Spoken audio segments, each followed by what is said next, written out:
The dust had barely settled on Thomas Gardner's grave when Dorothy Gardner realized she did not have enough money left to pay the undertaker's final bill. She stood in the cramped office above the general store in Hillsboro, New Mexico. Her black mourning dress already faded gray from the relentless desert sun, her fingers trembling as she twisted the only thing of value she had left, her thin gold wedding band. The undertaker, Mr. Pemberton, waited with barely concealed impatience, his fingers drumming on the ledger that showed she still owed him $12 for the pine coffin and the digging of the grave. "I am sorry, Mrs. Gardner," he said, though his tone suggested otherwise. "But I have my own expenses to consider.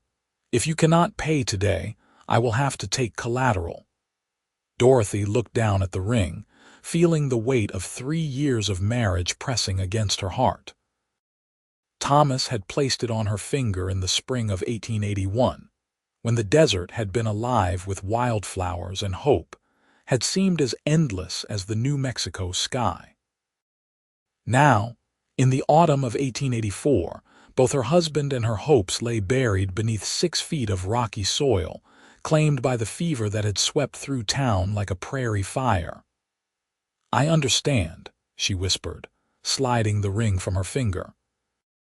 The metal caught the afternoon light streaming through the window, casting a brief golden arc across the wall before she placed it in Mr. Pemberton's outstretched palm. "I will buy it back as soon as I can." He weighed it in his hand, nodding. "I will hold it for 30 days at the pawn rate. After that, I sell it to cover what you owe me and the interest." Dorothy's throat tightened, but she forced herself to nod. She left the office with her hand feeling impossibly light, her finger bearing a pale band of skin where the ring had been. The main street of Hillsboro stretched before her, a ribbon of packed dirt lined with false-fronted buildings that promised more than they could deliver. The town had boomed when silver was discovered in the nearby Black Range, but the easy pickings were gone now, and what remained was a harder kind of life that ground people down like millstones. She had no family here, no one to turn to. Thomas had brought her west from Missouri with dreams of striking it rich, but he had been a dreamer, not a miner, and his attempts at prospecting had yielded nothing but debt and disappointment. When the fever took him, it had almost been a mercy, except that it left Dorothy alone in a town where a woman without a husband was as vulnerable as a lamb among wolves. The boarding house where she rented a room stood at the end of the street, a sagging 2-story structure that had once been painted white, but now wore the same dust brown as everything else in this territory. Mrs. Hendricks, the landlady, met her at the door with folded arms and a calculating expression. "I heard about the ring," she said without preamble. "Everyone heard. Pemberton was bragging about it down at the saloon not 30 minutes after you left."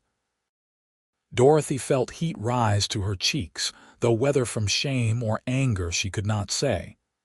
"I will pay you what I owe as soon as I find work." "Work?" Mrs. Hendricks laughed, but there was no humor in it. "Doing what?" "There are only 2 kinds of work for women alone in this town, and I do not think you are suited for either." Dorothy understood the implication.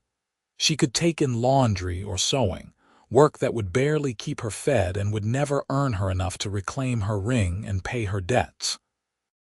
Or she could work at one of the saloons, serving drinks to miners and cowboys, and probably more than drinks if she wanted to keep the job.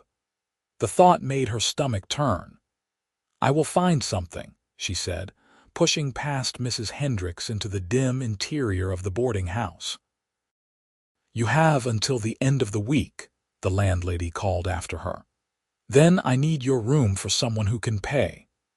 Dorothy climbed the narrow stairs to her room, a space barely large enough for a bed and a washstand. The afternoon sun slanted through the single window, illuminating the few possessions she had left.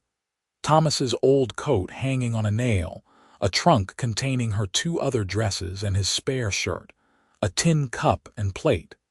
She sat on the edge of the bed and allowed herself, finally, to cry. She did not cry for long. Tears were a luxury she could not afford, and they solved nothing. When her eyes were dry, she stood and washed her face in the basin, then smoothed her hair and dress. If she was going to find work, she needed to present herself as capable and respectable, not as the desperate widow she felt herself to be. The next morning, Dorothy began her search in earnest. She tried the general store first, but the owner, Mr. Chen, shook his head before she had finished speaking. "I am sorry, Mrs. Gardner. Business is not good enough to hire help." The restaurant was the same story, as was the dressmaker's shop. By midday, Dorothy had been turned away from every respectable establishment in town. She stood in the shade of an awning, watching the traffic move up and down the street. Freight wagons hauling supplies to the mines, cowboys riding in from the ranches that dotted the desert, prospectors leading pack mules laden with tools and hope. The town pulsed with masculine energy, rough and raw, and entirely indifferent to one woman's struggles. "You look like you could use a drink." Dorothy turned to find a woman standing beside her, perhaps 10 years older, with elaborate dark curls and a dress of emerald silk that was far too fine for the dusty street. She knew the woman by sight and reputation, Miss Carlotta, who ran the Lucky Lady Saloon. "Thank you, but no," Dorothy said quietly. It was not really an offer. Miss Carlotta's eyes were kind despite her blunt words. "I heard you are looking for work. I could use a girl to help in the kitchen and serve food. Nothing else if you do not want. The pay is fair." Dorothy hesitated. Working at a saloon, even just in the kitchen, would mark her in the eyes of the town. But starving would mark her just as surely and in a more permanent way. "Just the kitchen and serving food?" she asked. "Just that. I run a respectable house, Mrs. Gardner." "Well, as respectable as a saloon can be." Miss Carlotta smiled slightly. "The men get rowdy sometimes, but my girls can handle themselves, and I do not tolerate violence. You would be safe enough." It was not what Dorothy had imagined for herself when she married Thomas, but then nothing about her life had turned out as imagined. "When can I start?" "Tonight, if you are willing. 6 o'clock. Come to the back door." That evening, Dorothy presented herself at the rear entrance of the Lucky Lady Saloon, her heart hammering against her ribs. Miss Carlotta let her in and showed her around the kitchen, a surprisingly clean and well-organized space where a Mexican woman named Rosa was already preparing the evening meal. "Rosa will teach you what you need to know," Miss Carlotta said. "The miners come in hungry after their shifts. We serve beef stew, beans, cornbread, whatever Rosa makes. You take the plates out, you bring back the empties. You do not linger at the tables or encourage conversation. Understand?" Dorothy nodded, and Rosa handed her an apron. The work was straightforward if demanding. The kitchen grew hot as the evening progressed, and the noise from the saloon filtered through the walls. Laughter, music from an out-of-tune piano, the clink of glasses and the low rumble of male voices. When Dorothy carried the first tray of food into the main room, she felt every eye turn toward her, and her hands shook so badly that the plates rattled. "Steady now," said a voice at her elbow.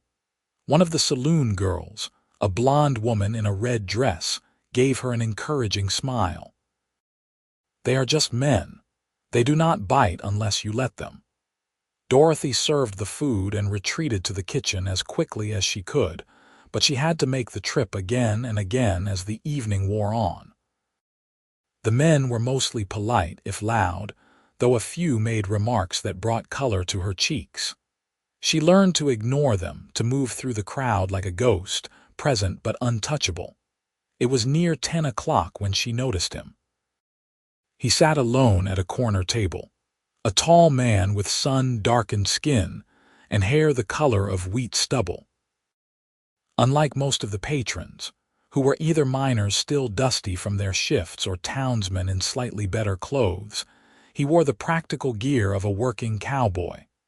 Worn denim pants, a faded blue shirt, scuffed leather boots with spurs that caught the lamplight. His hat sat on the table beside a half-empty glass of whiskey, and he was watching her with an expression she could not quite read. Dorothy brought him a plate of stew without being asked. "Rosa says everyone who sits down gets fed," she explained when he looked up in surprise. "That is kind of her." His voice was quiet with a slight drawl that suggested Texas origins. "And kind of you for bringing it. It is my job." She turned to go, but he spoke again. "You are new here." It was not a question, but Dorothy answered anyway. "I started tonight." "I am sorry for your loss." The words were so unexpected that Dorothy nearly dropped the tray she was holding. She stared at him, and he met her gaze steadily, his eyes a pale blue-gray like smoke. "I saw the funeral," he said. "Few days back. I am sorry. It is hard to lose someone." "Thank you," Dorothy managed and fled back to the kitchen. "Who is the cowboy in the corner?" she asked Rosa when she had caught her breath.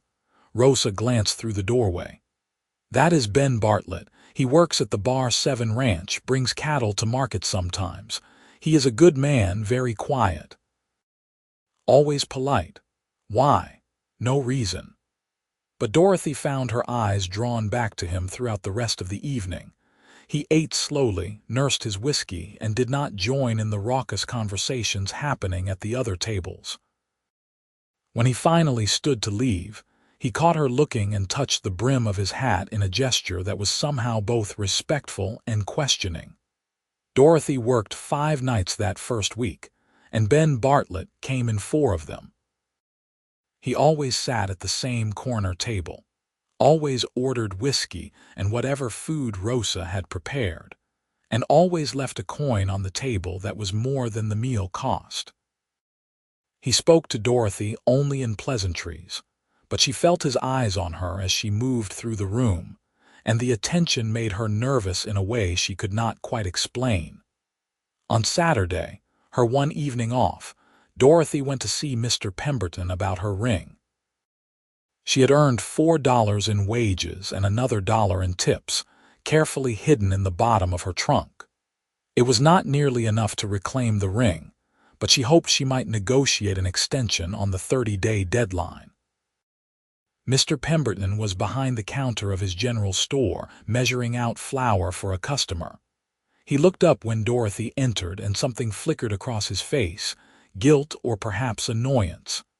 "Mrs. Gardner, I was going to send word." Dorothy's stomach dropped. "Send word about what?" "About the ring. It has been sold, but it has barely been a week. You said 30 days. Mr. Pemberton had the grace to look uncomfortable. "A man came in and made an offer I could not refuse. He paid cash, more than the ring was worth, frankly. Enough to cover your debt to me and then some." He reached into the cash box and counted out several bills. "This is what remains after my fee, $7. Dorothy stared at the money as if it were a snake. "Who bought it?" "I am not at liberty to say. The gentleman requested discretion." "A gentleman?" Dorothy's voice was flat. She knew what that meant in a town like Hillsborough, some man with money who had decided she might be purchased along with her ring. The thought made her feel sick and furious in equal measure. She wanted to refuse the money, to demand the name of the buyer, but she also needed those $7 desperately. She took them with trembling fingers and left the store without another word. That night, she lay awake in her narrow bed, thinking about the ring and what it represented. She had been married to Thomas for 3 years, and she had loved him, or at least she thought she had. But if she was honest with herself, their marriage had been more about survival than passion. He had offered her escape from a difficult home, and she had offered him the comfort of companionship. They had been partners in hardship, bound together by circumstance as much as affection. The ring had been a symbol of that bond, and now it was gone, bought by some stranger for reasons she did not want to contemplate. She returned to work at the Lucky Lady the next evening, determined to save every penny until she had enough to leave Hillsborough entirely. There was nothing for her here now. She would go to Santa Fe, perhaps, or even back to Missouri, though the thought of returning home in defeat made her throat tight. Ben Bartlett was at his usual table when she arrived. Dorothy brought him food and drink without meeting his eyes, but as she set the plate down, he spoke. "Mrs. Gardner, may I ask you something?" She paused, wary. "What is it? Are you all right? You seem troubled." The genuine concern in his voice caught her off guard. "I am fine, Mr. Bartlett, thank you for asking." "Ben," he said, "please. And forgive me if I am overstepping, but you do not seem fine." Dorothy felt tears prick at her eyes and blinked them back fiercely. She would not cry, not here, not in front of this stranger. "It is nothing you need to concern yourself with." "Maybe not." He was quiet for a moment, then said, "I know what it is to lose things that matter. If you ever need someone to listen, I am a fair hand at that." She looked at him then, really looked, and saw something in his face that made her believe he meant it. There was a sadness in his eyes that echoed her own, a kind of loneliness that no amount of company could quite fill. "Why are you being kind to me?" she asked, and was surprised by how small her voice sounded. "Because kindness is free, and you look like you could use some." Dorothy did not know what to say to that. She nodded once, quickly, and returned to the kitchen, but his words stayed with her throughout the evening, a small warmth against the cold not of loss in her chest. The following week brought an early cold snap, unusual for New Mexico in October, but not unheard of. Dorothy woke one morning to find frost on the window of her room and her breath misting in the air. She had only the one thin coat, which had been Thomas's, and it hung on her like a tent, but it was better than nothing. She wore it to work that evening, and Rosa clucked her tongue when she saw it. "You need something warmer," Rosa said. "Winter here is not so bad as some places, but the nights get cold." "I will manage," Dorothy said, though she had no idea how. That night was slower than usual, the cold keeping all but the most determined drinkers at home. Ben Bartlett came in around 8, stamping his boots to warm his feet and rubbing his hands together. He looked surprised to see Dorothy in the oversized coat, and something crossed his face that she could not read. "Cold tonight," he said when she brought his food. "Yes." She hugged the coat tighter around herself. "That coat does not fit you. It was my husband's." She said it defensively, as if expecting criticism, but Ben only nodded. "It is good to keep something of his. My father died when I was 16. I still have his watch." He paused, then added, "But you need a coat that fits. Winter is coming on, and you will freeze in that thing." "I am managing fine," Dorothy said, though her teeth were chattering slightly. Ben did not argue, but his eyes lingered on her with that same unreadable expression. When he left that night, he stopped by the kitchen door and spoke to Miss Carlotta for several minutes. Dorothy could not hear what they were saying, but she saw Miss Carlotta nod and glance in her direction. The next evening, Miss Carlotta called Dorothy into her office before the saloon opened. "I have something for you," she said, and pulled a package wrapped in brown paper from behind her desk. Dorothy unwrapped it to find a woman's coat, made of heavy wool in a deep charcoal gray. It was not new, but it was clean and well mended, and when she tried it on, it fit her perfectly. "Where did this come from?" Dorothy asked, though she thought she might know. "A donation," Miss Carlotta said vaguely. "Someone thought you could use it." "Was it Mr. Bartlett?" Miss Carlotta smiled slightly. Would it matter if it was? Dorothy did not know how to answer that. She wanted to refuse the gift, to maintain her independence and pride, but she was also desperately cold, and the coat was exactly what she needed. I should pay him back. I do not think he expects that. Just wear it and be warm, Dorothy. Sometimes you have to let people help you. Dorothy wore the coat home that night, and for the first time in weeks, she did not shiver herself to sleep. She also did not know what to say to Ben Bartlett the next time she saw him, so she said nothing at all, just brought him his food and drink as usual. But when she set the plate down, she let her hand rest briefly on his shoulder, just for a moment, and whispered, "Thank you." His hand came up to cover hers, his fingers rough and warm. "You are welcome." It was a small moment, lasting only seconds, but Dorothy felt something shift in her chest, some ice beginning to crack. She pulled her hand away and hurried back to the kitchen, her heart beating too fast. After that, she and Ben began to talk more. Not long conversations, just a few words exchanged when she brought his food or cleared his plate. She learned that he was 26 years old, originally from Texas, and had been working at the Bar 7 Ranch for 3 years. He had a quiet sense of humor that surprised her, and a way of looking at the world that was both practical and oddly gentle. "Why do you come here so often?" she asked one night when the saloon was nearly empty. He considered the question, turning his glass between his hands.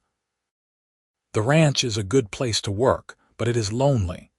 A man can go days without talking to anyone but cattle and horses.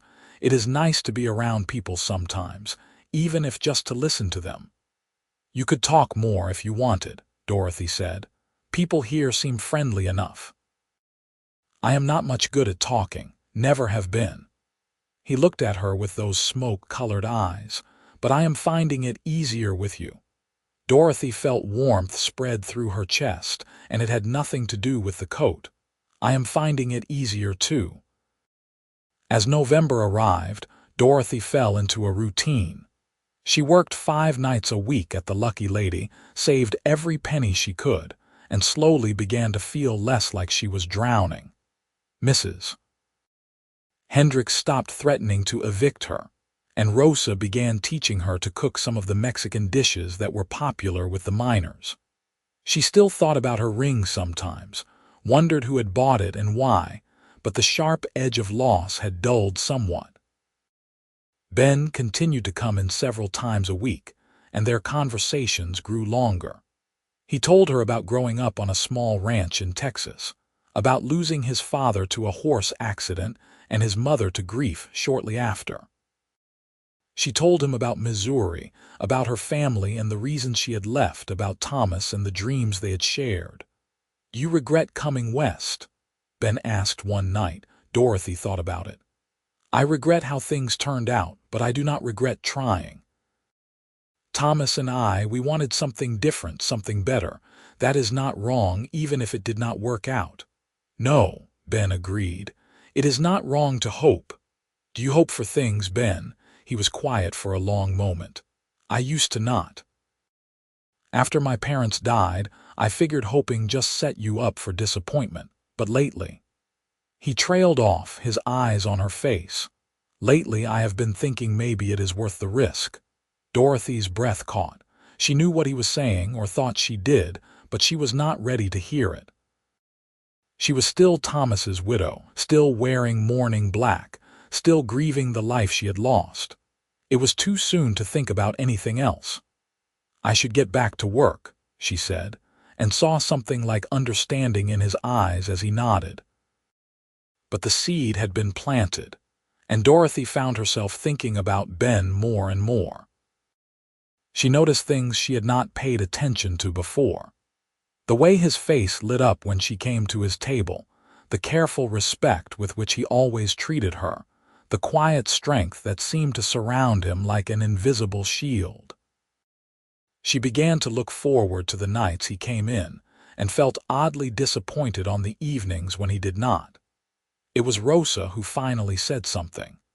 They were in the kitchen one night, preparing food for the evening rush, when Rosa set down her knife and gave Dorothy a long look. "That cowboy is in love with you," she said bluntly. Dorothy nearly dropped the pot she was carrying. "What? No, we are just friendly." "Dorothy, I have eyes. He looks at you like you are water and he has been crossing a desert, and you look at him the same way even if you do not know it yet." "It has only been 2 months since Thomas died," Dorothy protested. "I am in mourning." "The heart does not care about calendars," Rosa said gently. "I am not saying you should do anything about it, but I am saying you should not feel guilty for what you feel. Your husband would not want you to be alone forever. Would he?" Dorothy was not sure. Thomas had been a good man in many ways, but he had also been jealous and possessive, quick to anger when he thought other men were looking at her. But Thomas was gone, and she was still here, still alive, and she was tired of feeling guilty for that. That night when Ben came in, Dorothy sat down at his table during a quiet moment. It was bold, probably improper, but she did not care. "Can I ask you something?" she said. "Always." "Why did you buy my ring?" Ben went very still. "What makes you think I did?" "Because I know you did. I have known for a while now, I think. The coat, the way you look at me, the timing. It was you, was it not?" He did not deny it. "Pemberton should not have told you. He did not." "I figured it out." Dorothy leaned forward. "Why, Ben, why would you do that? Because you needed help and I could help you, that is all." "That is not all." Her voice was quiet but insistent. "You paid more than it was worth. You gave me back money I owed. A stranger does not do that." Ben looked away, his jaw tight. When he spoke, his voice was rough. "I saw you at the funeral. You were standing there looking so lost, and I thought about my mother after my father died, how she just sort of faded away because she had no one and nothing left. I did not want that to happen to you. You did not even know me." "No, but I wanted to." He met her eyes again. "I have been alone a long time, Dorothy. I am used to it. But then I saw you and something in me just woke up. I know it is too soon. I know you are still grieving. But I could not stand by and watch you struggle when I had the means to help. So I bought the ring, and I have been trying to work up the courage to give it back to you ever since." Dorothy felt tears slide down her cheeks. "You have it. You still have it." "Of course I do. I never meant to keep it. I just wanted to make sure you did not lose it." He reached into his vest pocket and pulled out a small cloth bag. When he opened it, her wedding ring tumbled into his palm, the gold glinting in the lamplight. She stared at it, this small circle of metal that had caused her so much anguish, and realized that what she felt was not relief but something else entirely. The ring represented her past, her marriage to Thomas, a chapter of her life that was over. Taking it back felt like going backward, and she suddenly did not want to do that. "Keep it," she whispered. Ben looked shocked. "What? No, Dorothy, this is yours. It was mine, but I do not need it any more." She reached out and closed his fingers around the ring. "Sell it, save it, do whatever you want with it. I do not want to be tied to the past anymore." "Are you sure?" "I am sure." And as she said it, she realized she was. She had been clinging to the ring as if it were a lifeline, but it was really an anchor, holding her in place when she needed to move forward. "Thank you for trying to give it back. That means more to me than I can say. But I think maybe it is time to let go." Ben studied her face for a long moment, then nodded slowly. He slipped the ring back into the bag and tucked it away. "If you change your mind, you tell me. It will be here." "I will not change my mind." Dorothy stood, aware that people were starting to notice them sitting together. "I should get back to work. Dorothy?" She turned back and he said, "Would you have dinner with me sometime? A real dinner, not here. Somewhere we can talk without the whole town watching." Her heart kicked against her ribs. "I would like that." His smile was like sunrise, slow and warm and full of promise. "Sunday. I have the day off." "Sunday," she agreed. The next few days passed in a blur of anticipation and anxiety. Dorothy had nothing appropriate to wear for a proper dinner date. Her morning dress was too grim, and her work clothes were too plain. Finally, Miss Carlotta took pity on her and loaned her a dress of deep burgundy that was respectable enough for a widow but pretty enough to make Dorothy feel like something other than a woman defined by loss. Sunday afternoon, Ben arrived at the boarding house in a wagon borrowed from the ranch. He had cleaned up, shaved, and was wearing what was clearly his best shirt. Dorothy felt suddenly shy as he helped her up onto the wagon seat, his hand warm and steady on her elbow. "Where are we going?" she asked as they headed out of town. "I thought we could go to the creek. It is pretty this time of year and private. I packed food." The creek was about 3 miles from town, a ribbon of water lined with cottonwood trees that were turning gold with the season. Ben spread a blanket in the shade and unpacked a basket that contained fried chicken, biscuits, cheese, and apples. It was simple food, but it had been prepared with care, and Dorothy found herself touched by the effort. They ate and talked, really talked, in a way they never could at the saloon. Ben told her about his work at the ranch, about the cattle drives and the long nights under the stars. Dorothy told him about her dreams of opening a restaurant someday, of creating a place where people could come for good food and warm company. "You could do that," Ben said. "You are a good cook, and you know how to make people feel welcome. It would take money, more than I have or am likely to have. Maybe." He plucked a blade of grass and twisted it between his fingers, "but maybe not. The ranch foreman is getting old and the owner has been talking about promoting someone. If I got the job, the pay would be better. I could save." Dorothy's heart began to beat faster. "Why are you telling me this?" Ben turned to look at her, and the intensity in his eyes stole her breath. "Because I am trying to say that I have prospects. Not great ones, maybe, but enough to build on. Enough to support a wife if she was willing to take a chance on me. Ben." His name came out as barely more than a whisper. "I know it is too soon," he said quickly. "I am not asking you to marry me today or even this year. But I am saying that I want to court you properly, Dorothy Gardner. I want to take you to dinners and dances, to introduce you to the ranch owner and his family, to show you that I am serious. And if in time you think you could care for me the way I care for you, then maybe we could talk about a future together." Dorothy felt tears spill over again, but they were not tears of grief. "I think I already care for you, Ben. I have been trying not to because it felt wrong, but I do." "It is not wrong." He reached out and wiped the tears from her cheek with his thumb, the gesture so tender it made her ache. "Your heart is not a grave, Dorothy. You are allowed to let someone new in." She leaned forward and kissed him, a soft press of lips that was both tentative and certain. He made a sound low in his throat and deepened the kiss, his hand coming up to cup the back of her head. When they finally broke apart, both were breathing hard. "I have wanted to do that for weeks," Ben admitted, his forehead resting against hers. "So have I," Dorothy said, and they both laughed, the sound bright and free in the autumn air. They stayed by the creek until sunset, talking and kissing and making plans.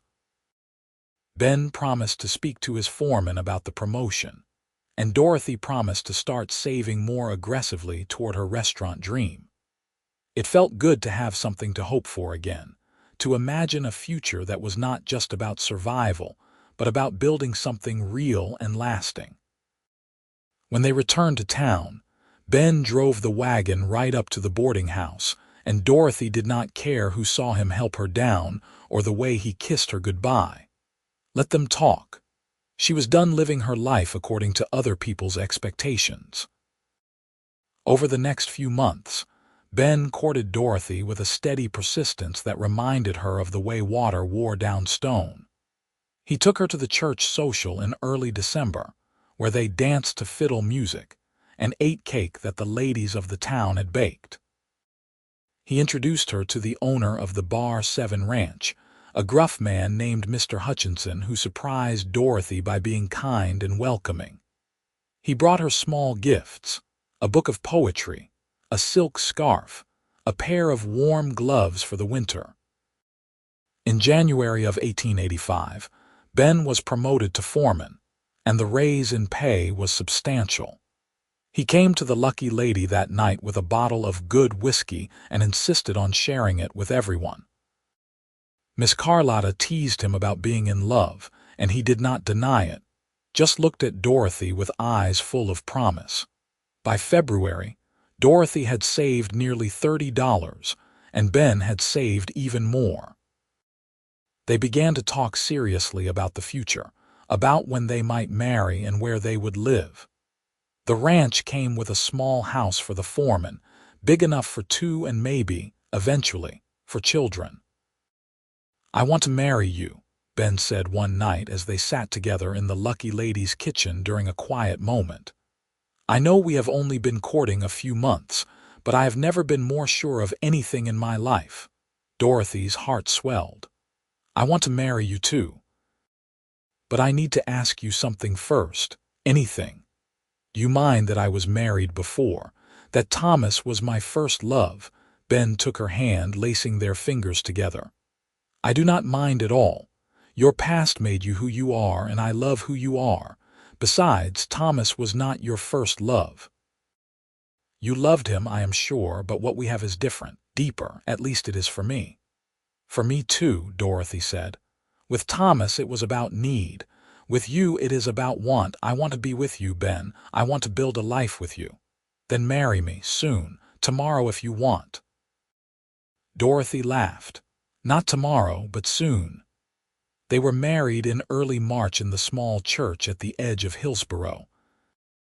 It was a quiet ceremony, attended by Miss Carlotta and Rosa, by Mr. Hutchinson and several of the ranch hands, and by a few of the kinder townspeople who had come to respect Dorothy for her hard work and quiet dignity.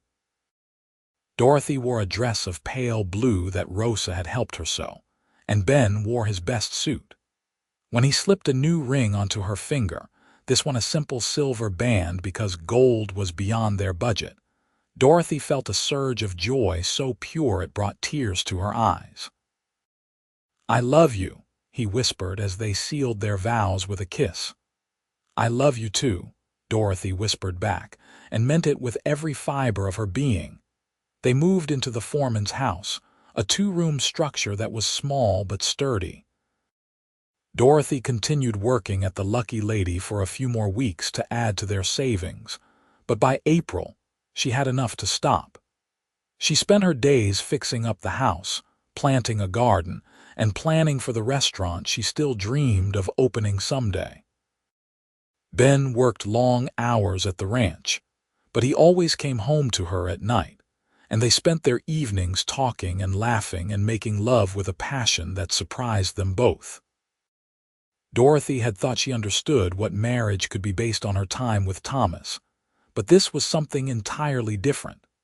This was partnership and passion, friendship and desire, all woven together into something strong enough to weather any storm. In May, Dorothy discovered she was pregnant. She told Ben on a Sunday afternoon while they were sitting on the porch watching the sunset. He whooped with joy and picked her up, spinning her around until she was dizzy and laughing. "A baby," he said, his eyes bright. "We are going to have a baby." "Are you happy?" Dorothy asked, though she could see the answer on his face. "Happy does not begin to cover it." He kissed her soundly. "You have given me everything I did not know I needed, Dorothy Bartlett. A home, a family, a reason to wake up smiling every morning.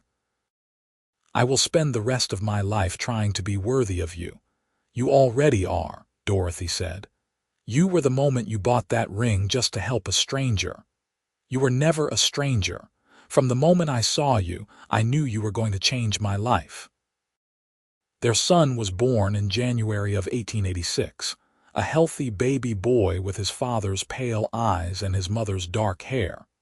They named him Thomas, after Dorothy's first husband, because she wanted to honor the past even as she built the future. Ben did not mind. He understood that Dorothy had loved Thomas in her own way, and that love did not diminish what they had together. Baby Thomas was a happy child, quick to smile and slow to fuss. Dorothy found that motherhood suited her, though it was exhausting. Ben was a devoted father, coming home from work to bounce the baby on his knee and sing him off-key lullabies. Watching them together, Dorothy felt a contentment she had never imagined possible. In the spring of 1886, Mr. Hutchinson approached Ben with a proposition. He was getting older and had no children of his own. He wanted to sell the ranch, and he wanted to sell it to Ben at a price that was more than fair. "I have seen you work," Mr. Hutchinson said. "You are honest and hard-working, and you care about the land and the animals. I would rather sell to you than to some stranger who will just bleed the place dry." Ben was stunned. "I appreciate the offer, sir, but I do not have that kind of money." "I know. That is why I am willing to work out a payment plan. You pay me over time and the ranch is yours." Ben talked it over with Dorothy that night. It would mean taking on debt, working even harder than they already did, and putting off some of their other dreams. But it would also mean security, land of their own, something to pass on to their son and any other children they might have. "What do you want to do?" Dorothy asked. "I want to say yes, but not if it means giving up your restaurant dream." Dorothy thought about it. The restaurant had been important to her when she was alone and desperate, a symbol of independence and self-sufficiency. But she was not alone anymore, and her dreams had shifted. "The restaurant can wait," she said. "This is an opportunity we cannot pass up. Let us buy the ranch." They shook hands with Mr. Hutchinson the next day, and by summer, the Bar 7 Ranch officially belonged to Ben and Dorothy Bartlett. The work was brutal, especially in the beginning. They could not afford to hire help, so Dorothy found herself working alongside Ben, mending fences and branding cattle while the baby slept in a basket in the shade. She had never imagined herself as a rancher's wife, but she discovered she was good at it. Her body grew strong, her hands calloused, and she found a fierce pride in the work they were doing together. By the fall of 1887, they had paid off a significant portion of the debt and were able to hire 2 ranch hands to help with the work. Dorothy was pregnant again, and this time she gave birth to a daughter, a beautiful baby girl they named Rose after Ben's mother. Rose was quieter than her brother had been, more serious, but she had her father's gentle nature and her mother's determination. As the years passed, the ranch prospered. Ben proved to be a skilled manager, and Dorothy's careful budgeting and planning ensured they stayed out of debt. They added more cattle, repaired the buildings, and even built a new, larger house with 4 bedrooms and a real kitchen. In 1889, Dorothy finally opened her restaurant. It was not in town as she had originally imagined, but on the ranch property, a small building near the road where travelers and ranch hands could stop for a meal. She served simple food, the kind she had learned to make at the Lucky Lady, and word spread quickly that the Bartlett Ranch had the best cooking in the territory. It was not the grand establishment she had once dreamed of, but it was hers, and it made her happy. They had 2 more children over the next few years. A son they named Benjamin after his father, born in 1890, and another daughter, Catherine, born in 1892. The house was full of noise and laughter, of children's voices and running feet, and Dorothy sometimes had to pinch herself to believe that this life was real. On their 10th wedding anniversary in March of 1895, Ben gave Dorothy a gift. She unwrapped it to find a small wooden box, and inside the box was her old wedding ring, the one he had bought back from Mr. Pemberton all those years ago. "I kept it," he said softly. "I know you said you did not want it, but I could not bring myself to sell it. It seemed important somehow." Dorothy picked up the ring, feeling the weight of it, the memories it carried. "Why are you giving it to me now?" "Because I want you to have it, not as a reminder of what you lost, but as a reminder of where we started. You were so brave, Dorothy. You pawned this ring to bury your husband with dignity, and that strength, that willingness to sacrifice for what mattered, that is what made me fall in love with you. I want you to keep it so you never forget how far you have come." Tears streamed down Dorothy's face. "I will never forget. But I do not need the ring to remember. I have you, I have our children, I have this life we have built. That is all the reminder I need." "Then what should we do with it?" Dorothy thought for a moment, then smiled. "Let us save it for Thomas. When he is old enough to marry, he can give it to his bride. It will be a family heirloom, a symbol of love and sacrifice and second chances." Ben pulled her into his arms. "I love the way your mind works. I love everything about you." "I love you too," Dorothy said, and kissed him with the same passion and tenderness they had shared for the past 10 years. Their children grew up healthy and strong. Thomas became a skilled horseman who loved the ranch work, while Rose inherited her mother's head for business and kept the restaurant's books. Benjamin was the family dreamer, always reading and talking about going to college back east, and Catherine was the baby, spoiled by everyone and utterly fearless. In 1898, when Thomas turned 12, Ben began teaching him to manage the ranch. Dorothy watched her son grow into a capable young man and felt a bittersweet pride. He had been named for her first husband, but he was entirely his own person, a blend of both his parents' best qualities. One evening in the summer of 1899, Dorothy and Ben sat on the porch of their home, watching the sun set over the land they had worked so hard to build. The children were inside doing their chores, their voices drifting out through the open windows. "Did you ever imagine we would end up here?" Dorothy asked, her hand in Ben's. "No. I imagined dying alone on some cattle drive, maybe, or growing old as a ranch hand with nothing to show for my life. I never imagined this. A wife I love more than breathing, 4 healthy children, land of our own, a future." He squeezed her hand. "You gave me all of this, Dorothy." "We gave it to each other," Dorothy corrected. "I was drowning when you found me, Ben. You threw me a rope and pulled me to shore. But then we built this life together, stone by stone, day by day. I would build it all again, given the choice. Every hard moment, every setback, every struggle, it was worth it to end up here with you." Dorothy rested her head on his shoulder, feeling the solid warmth of him, the steady beat of his heart. She thought about the scared, grieving widow she had been 14 years ago, standing in Mr. Pemberton's office and pawning her ring because she had no other choice. She thought about Ben, a lonely cowboy who had seen a stranger in distress and decided to help without asking for anything in return. And she thought about the chain of events that had led them to this moment. The ring, the coat, the quiet conversations, the gradual building of trust and affection that had blossomed into love. "I hope Thomas finds someone like you," she said softly. "Someone kind and brave and true." "I hope all our children find that," Ben said. "But mostly, I hope they understand how lucky they are to have you as a mother. And you as a father." They sat in comfortable silence as the sky darkened and the first stars appeared. Inside, Catherine started singing and Rose joined in, their voices harmonizing sweetly. Benjamin was reading aloud to Thomas, something from one of his beloved books, and his voice rose and fell with dramatic emphasis. "This is perfect," Dorothy whispered.